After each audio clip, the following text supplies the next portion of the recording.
Sabar, sabar. Semua pasti kebagian. Teman, berkunjung ke daerah timur Indonesia tak lengkap rasanya kalau tidak mencoba makanan yang satu ini. Papeda.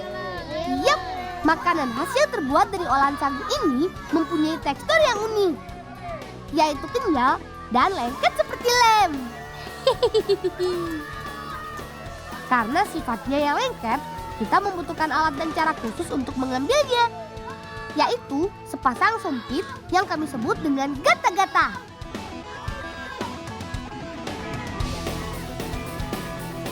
Uniknya, kita tidak boleh berhenti menggulung hingga papeda masuk ke dalam piring. Tenang, papeda ini tidak akan jatuh meski dibawa berlari jauh, asal kita tidak berhenti menggulungnya. Unik bukan?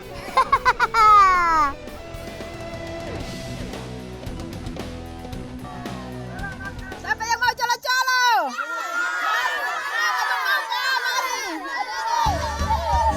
Teman, papeda memiliki cita rasa yang lembab. Biar makin nikmat, bisa dimakan dengan ikan dan siraman sambal colo-colo khas Pulau Buru. Oh iya, keunikan papeda bukan saja pada penyajiannya. Perhatikan nih, teman.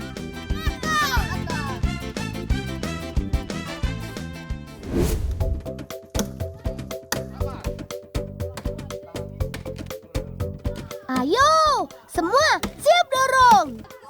Teman, makanan papeda berasal dari batang pohon rumbia atau pohon sagu ini. Tanaman sagu banyak sekali tumbuh di daerah timur Indonesia, termasuk di Pulau Buru ini. Meskipun masyarakat sudah banyak beralih ke beras, tapi warga desaku masih memanfaatkan sari batang pohon ini untuk makanan pokok.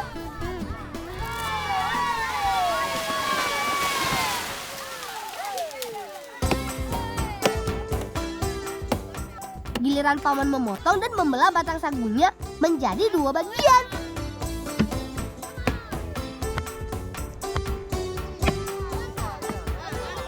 Sekarang saatnya nani atau menokok sagu.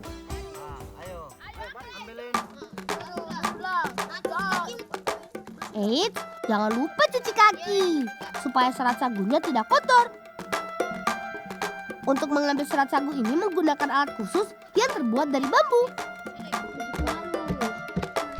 Batang sagu mempunyai tekstur berserat dan lunak.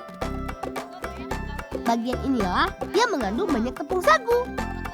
Proses nani akan dilakukan sampai habis lapisan dalam batangnya. Parutan batang sagu ini belum bisa langsung dimasak, teman. Kita akan olah lagi untuk mengambil sari sagunya. Ayo cepat angkat, sudahlah ketemu bawa ke goti. Ayo cepat. Kalau serat sagunya sudah banyak, ayo kita bawa ke goti.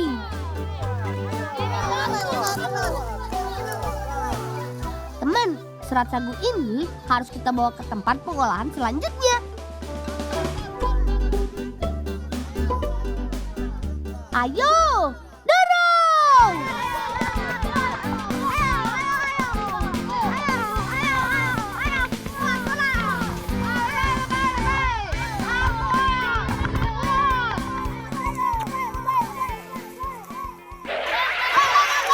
Kenapa? Ada batang sagu tuh. Batang cari mie dan sampai ada. Wah, mesti melihat harta karun ternyata. Ayo, siapkan kampaknya.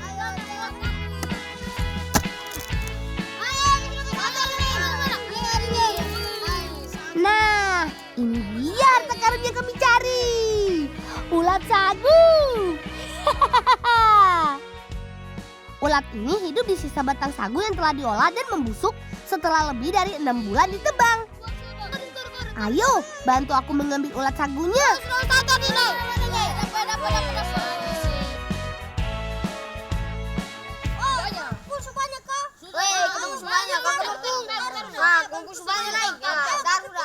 Kami punya cara unik untuk mengolahnya. Mau tahu? Sabar dulu ya, kita bantu paman memproses sagunya dulu.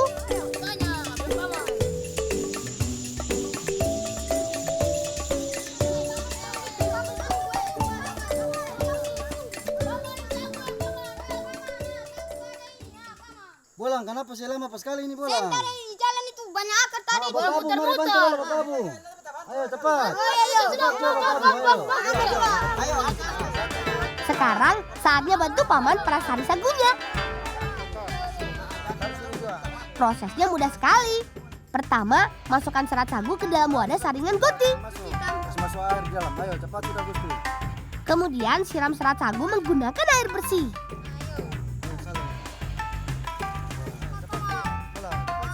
Terakhir, remas-remas serat sagu menggunakan tangan.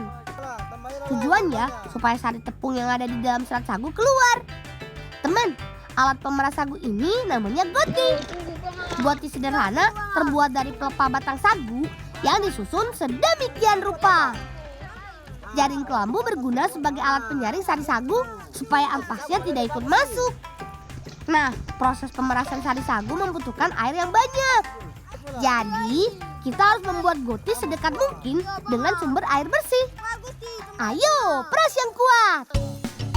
Sagu yang diperas warnanya akan menjadi keruh. Itu pertanda bahwa serat sagu mengandung banyak zat tepung. Setelah air perasan mulai jernih, kita harus membuang ampasnya dan mengganti dengan serat sagu yang baru. Setelah jadi, baru kita minta tolong bibi dan kakak untuk mengolah sagunya. Hihihi.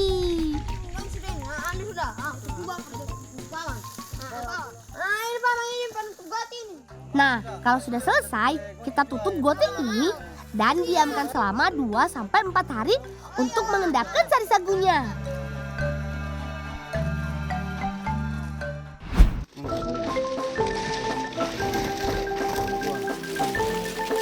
Sagu yang telah mengendap selama 4 hari sudah siap diambil. Tapi pertama, buka dulu goti untuk mengeluarkan airnya. Air keluar. Jangan lupa siapkan tumangnya ya. Tumang ini merupakan tempat khusus menyimpan tepung sagu yang terbuat dari daun sagu. Sebelum digunakan, tumang harus dilapisi dengan elak atau ampas sagu supaya tepung sagu yang masih basah tidak merembes keluar. Dalam sekali panen akan mendapatkan hasil beberapa tumang. Cukuplah untuk makan 1 bulan.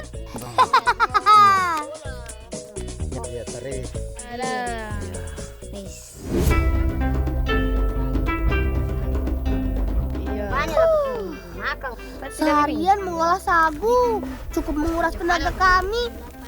Untuk memulihkannya, bibi dan kakak akan membuat sagu uha buat kami.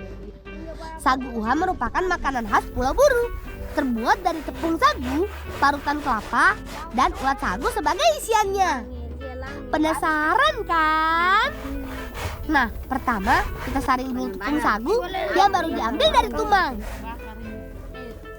Tujuannya supaya sagu tidak menggumpal dan menghilangkan sisa-sisa elah yang mengendap bersama sari sagu. Sambil menunggu sagunya halus, kakak menyiapkan kelapa parut sebagai bahan campurannya. Nah, ini yang ditunggu-tunggu. Ojan sedang membersihkan ulat sagu sebagai isian sagu uhanya. Semua bahan itu nanti akan kita bungkus menggunakan daun sagu. Selanjutnya, campurkan parutan kelapa ke dalam tepung sagu.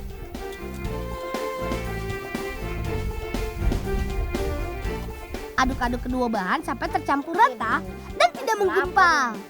Kalau sudah siap, saatnya membungkus sagu uha. Bersih nih kak.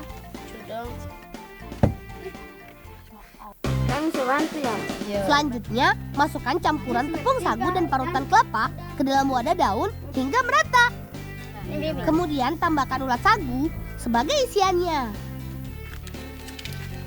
Nah, ini dia bagian tersulitnya. Bungkus semua bahan dengan membelitkan sisa daun sagu secara melingkar. Pastikan bungkusan sagu uha rapat tanpa celah ya. Terakhir, ikat bungkusan menggunakan sisa lidi daun sagu. Yap, bara apinya sudah siap. Saatnya memanggang sagu uha. Menjadi nih.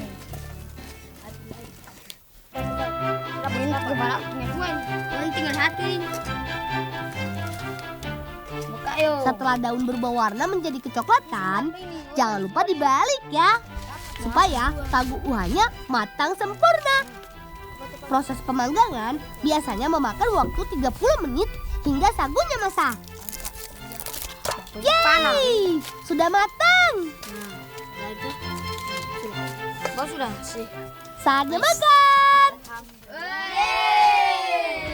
Teman, selain papeda, sagu uha juga merupakan salah satu makanan unik khas Indonesia Timur.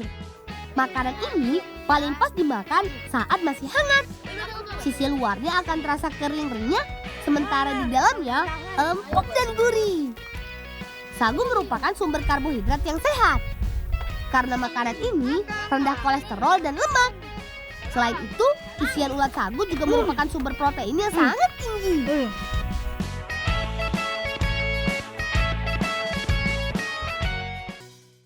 Ayo, lari yang kencang.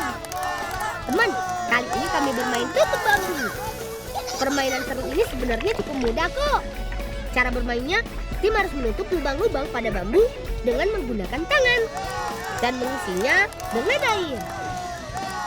Setelah bambu terisi dengan air, kita harus menjaga air di dalam bambu supaya tidak tumpah atau bocor. Kemudian baru pindahkan air ke wadah masing-masing tim. Agar lebih susah, ada halang rintang yang harus dilewati terlebih dahulu. Jadi, permainan ini mengajarkan kita kekompakan dan kecepatan di dalam tim. Oh iya, pada masing-masing tempat penampungan airnya berisi bola pingpong yang akan terjatuh ketika air penuh. Dan ketika bola terjatuh, tim itulah yang menang. Ayo terus teman, tim musuh sudah hampir penuh airnya.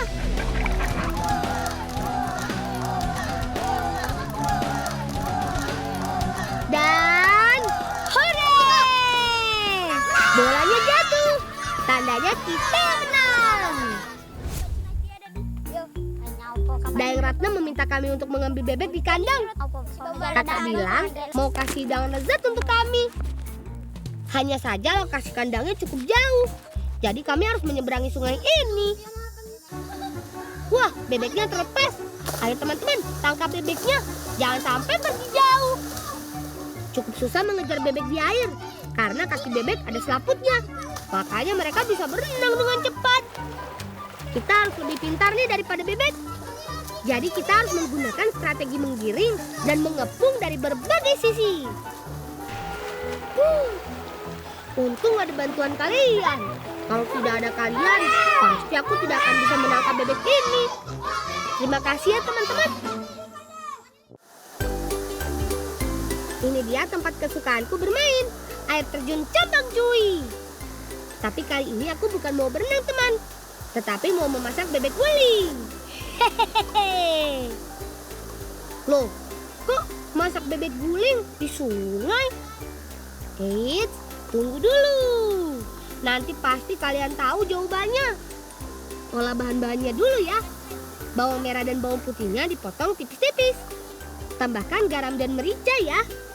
Karena sudah dipotong-potong, jadi tidak terlalu sulit menghaluskan semua bumbu-bumbu ini. Terus ulek sampai halus teman. Sambil menunggu bumbu halus, kakak menyiapkan cabai merah untuk sambalnya nanti. Sedangkan temanku Agung sibuk memisahkan daun kemangi dari batangnya. Kata kakak agar tidak pahit ketika dimakan nanti. Nah, ini alasan kami memasak di sungai. Kami menggunakan aliran sungai ini sebagai penggerak baling-baling agar bebeknya matang merata. Jadi tidak perlu repot-repot membolak-balik dagingnya. Hehehe. Nah, bumbunya sudah siap. Langsung saja kita oles ke bebeknya. Minyak goreng pada bumbu ini berfungsi agar kulit bebek tidak hangus dan bisa matang sampai ke dalam. Perhatikan teman, karena turbin ini, kami jadi mudah meratakan bumbunya ke semua bagian. Hehehe. Ayo Nirwan, oleskan sampai habis bumbunya supaya rasanya tambah mantap. Sambil menunggu bebeknya matang, kakak membuat sambal colo-colo sebagai pelengkap masakannya. Ini bahan-bahan sambalnya. Ada cabai merah, bawang merah, dan tomat. Semua dipotong kecil-kecil ya. Lalu tambahkan garam secukupnya. Tambahkan juga perasan jeruk nipis. Sebagai pelengkap bisa ditambah daun kemangi. Ini dia bebek panggang Cabang cuy, yang diambil dari nama air terjun tempatku memasak tadi. Menurut kalian bagaimana penampilannya? Menarik atau tidak? Sebelum makan, jangan lupa berdoa dan cuci tangan dulu ya. Tidak perlu berlama-lama, langsung saja kita sikat. Dingin-dingin begini makan bebek panggang hangat, ditemani sambal colo-colo. Mantul! Nyamepa! Kalau dalam bahasa kami, artinya enak sekali. Sering-seringnya kau masak seperti ini supaya aku dan teman-teman jadi gemuk.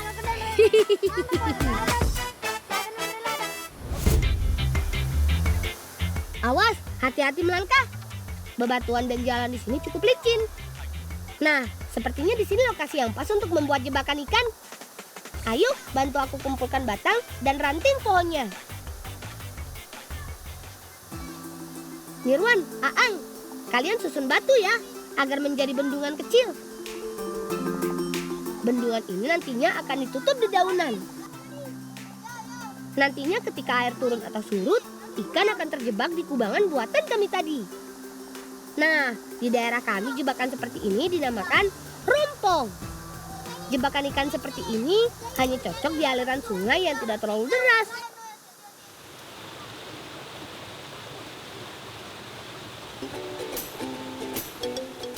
Mudah-mudahan banyak ikan yang masuk perangkap. Wah, ternyata Nirwan dapat satu ikan di sela-sela batu. Ayo Aang, masukkan ke wadah ikannya. Nirwan, siapa sih Kak Jamangka?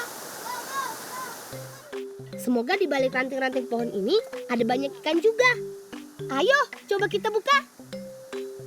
Nah, betul kan? Banyak juga ikan yang masuk perangkap.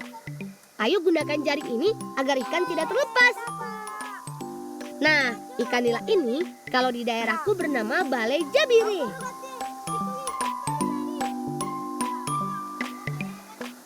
Penyelokan nasi. Ya, mana ikan tika? Tika di alam. Ada dari.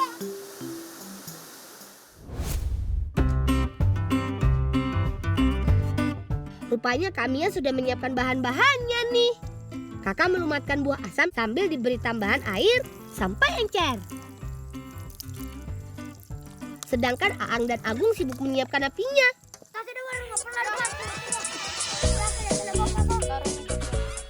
Pertama, kupas dulu kulit bawang merahnya. Kemudian potong tipis-tipis agar aromanya keluar ketika ditumis. Potong bagian daun serai yang tidak digunakan. Biasanya yang dibuang pada bagian akar dan kulit terluar. Biar mudah larut, tomat dan gula merah juga dipotong tipis-tipis ya. Nah, kalau lengkuas ini tinggal dimemarkan agar aromanya keluar ketika dimasak nanti. Setelah semua bumbu siap, saatnya menumis yuk. Masukkan bawang merah dan putih ke minyak yang sudah panas. Tumis hingga merah kecoklatan. Aroma bumbunya sudah sedap loh teman. Kecium udah sampai ke rumah. Hehehe. Tambahkan air agar bumbunya tidak gosong. Lalu masukkan semua ikannya ya. Oh ya, ketika memasak ikan jangan sering-sering diaduk ya teman, agar ikan tidak hancur atau terlepas dari tulangnya. Hehehe. Kalau ikan sudah setengah matang, masukkan asam yang sudah dihaluskan tadi. Lalu, tambahkan cabai merah utuh sebagai pemanis. Dan masak hingga matang. Tada! Ini dia, palu mara ala Sibolan. Hehehe. Sebenarnya masakan palu mara ini bisa menggunakan berbagai jenis ikan loh. Termasuk ikan air laut juga bisa digunakan. Rasanya nikmat sekali.